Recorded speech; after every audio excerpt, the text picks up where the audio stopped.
Ukraine is hitting Russia on all fronts. U.S. intelligence officials tell the Associated Press Russian missiles crossed into the NATO territory, killing 2 people near the border. The AP says Poland. So far this year, Moscow has resisted sanctions quite effectively, surprising experts and observers. However, all of its efforts to isolate itself from the West, along with steps to limit the Kremlin's military budget, may leave the nation far worse off in the long term. So, what's going on in the Russia-Ukraine war? And will Russia be able to hold up to the economic sanctions? Let's find out. Since Russia's aggressive and unjustifiable invasion of Ukraine in February 2022, numerous nations, notably the United States, the United Kingdom, and the European Union, have imposed economic sanctions on Russia and Belarus. The sanctions are intended to limit Russia's capacity to fund the war and especially target the political, military, and economic elite responsible for the invasion. Moscow severely misjudged the economic repercussions of starting the Ukraine war.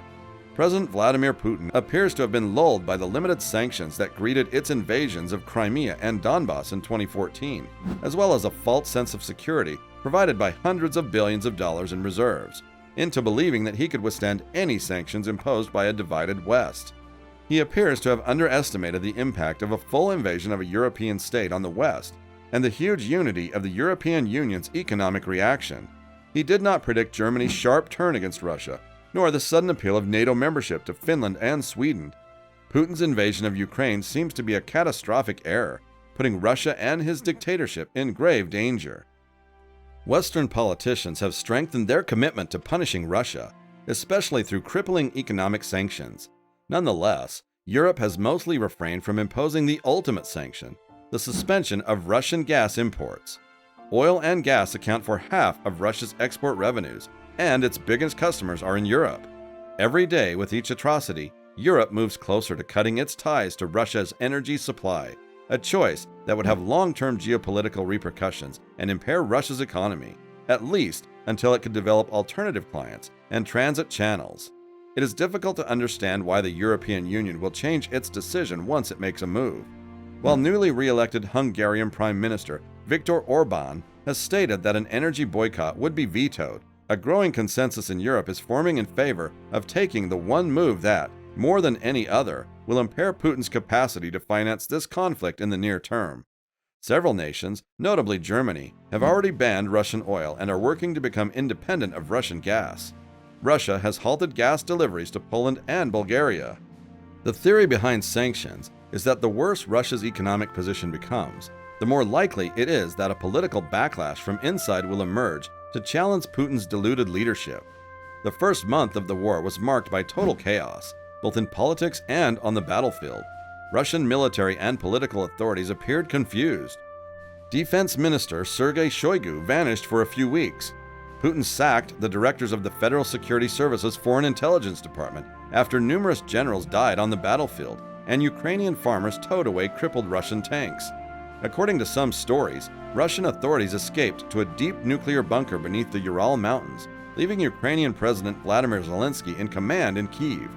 Some Russian oligarchs expressed outrage at the invasion and its aftermath, feeling that Putin had squandered 20 years of Russian riches in a single stroke.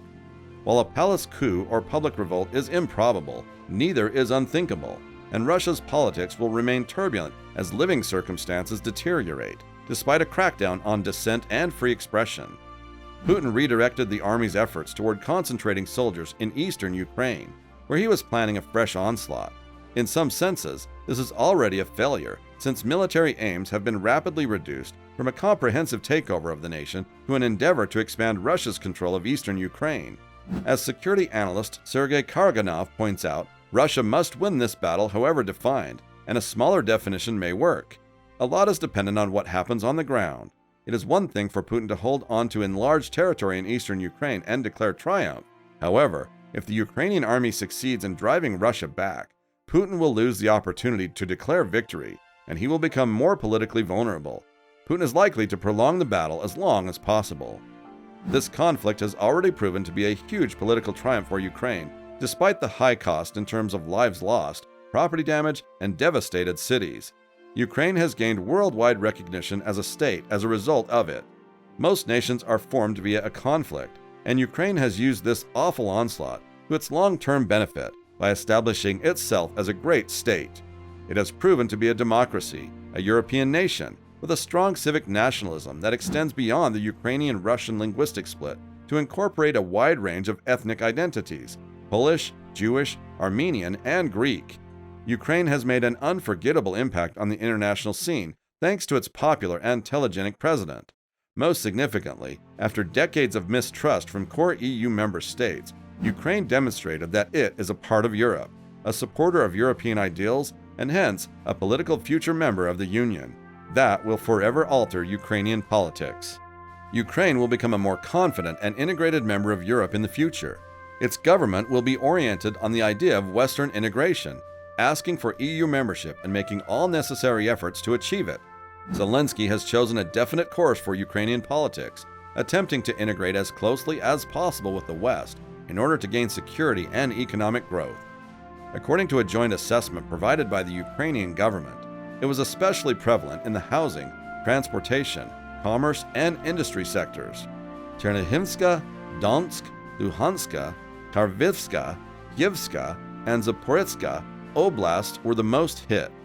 The Rapid Damage and Needs Assessment, or RDNA, is the first thorough assessment of war damages across 20 various sectors in the aftermath of the Russian invasion.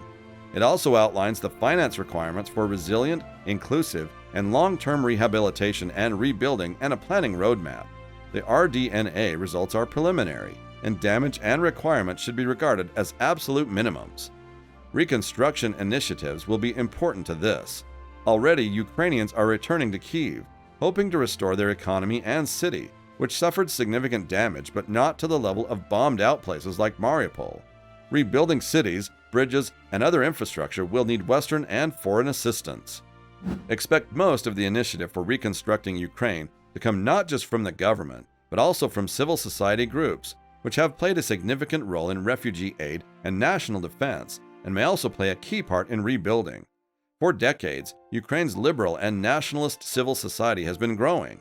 Like the Orange Revolution before it, the Euromaidan movement of 2013 to 2014 was organized by individuals and groups outside of the state. While civil society displayed its muscles in 2006 and 2014, it was unable to fully control the events that followed, but its power and significance grew throughout the conflict. Many of the present war's difficulties have been tackled by citizen volunteers who have organized aid for specific cities. They have also served as the foundation of the country's territorial defense forces and volunteer battalions. It is difficult to imagine civil society accepting future exclusion from the Ukrainian administration and reconstruction. Civil society now has the authority and legitimacy to play a larger role. Similarly, Ukraine's emboldened civil society will encounter competition within the particular domestic politics of the country. For decades, oligarchs have governed various cities around the country, profiting off state or state-provided rents. When state leadership is lacking, oligarchs tend to strengthen their position, and the destruction of so much of Ukraine may provide opportunities for them to rise again and consolidate power, as the government will be unable to manage Herculean tasks like the reconstruction of entire cities without partners and funding. To some extent, Vladimir Putin is correct when he calls Ukraine anti-Russia. Ukraine has demonstrated to the world what may happen when Eastern Slavs integrate traditionally Western concepts such as nationalism, democracy, and civic identity. It is capable of defeating Russian forces comprised of brainwashed, drunk, and corrupt conscripts. A new Ukraine reveals to everybody that Russia made a mistake by succumbing to a contemporary Ivan the Terrible. Even in the heart of once was Kievan Rus, a distinct form of Western liberal identity is feasible, even after the devastation caused by neoliberal shock treatment, which has cost Ukraine so much. Despite economic collapse and corruption, Ukraine built a strong civil society to meet the once-in-a-lifetime potential to maintain national independence after 1991. Ukraine now has democratic transition lessons to offer the rest of the globe, most notably Russia and Belarus.